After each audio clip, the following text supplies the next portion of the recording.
আপনারা বইয়েরে কোনো বিশ্বাস করবেন না। ঘরে বইয়েরে বিশ্বাস করলে আপনাদের মৃত্যু।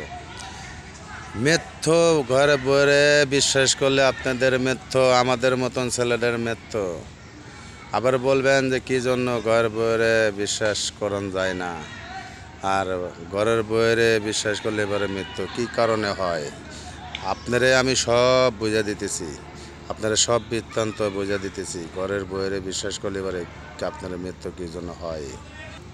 আপনার টাকা পয়সা যাই কিছু কামাই করে নিয়ে এসে ছুঁয়ে দিবেন বইয়ের হাতে। বউ আমার হীরের টুকরা, হীরের টুকরা মনে করে বইয়ের কাছে ছুঁয়ে দিবেন। যেসব ক্যাশপাতি বড় হয়ে যাব, বড় চালানো হয়ে যাব, হেসম বউ কী করবো জানেন? হেসম বউ অন্য পরপুরুষের হাত ধরে পলাইব। তাই বলছি, বইয়েরা যে বিশ্বাস করবেন তার মৃত্যু, মৃত্যু ছাড়া উপায় নাই। মৃত্যুর পথ বেছে নিতে হবে। তাই আমি ভাইদেরকে বলছি, কখনো কামাই করে বইয়ের হাতে জমা দেবেন না, বইয়ের হাতে চালান বানাবেন না। যে সময় বইয়ের হাতে চালান বানাবেন সে সময় বউ চলে যাবে গা উধাও উধাও। তাই আমি বলছি, ভালোবেসে কখনো বইয়ের সাথে ক্যাশ জমা দেবেন না। ক্যাশ জমা দেবেন না, মরবেন। ক্যাশ জমা দেবেন না, মৃত্যু হবে।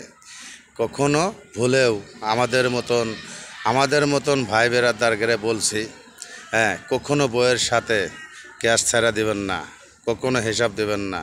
আপনার ক্যাশ আপনার থাকবো, আপনি কামাই করবেন, পারিশ্রম আপনার কাছে থাকবো। বউয়ের যে সময় দরকার হবো আপনি দেবেন, কখনো ক্যাশ বইয়ের হাতে ছাড়া দেবেন না।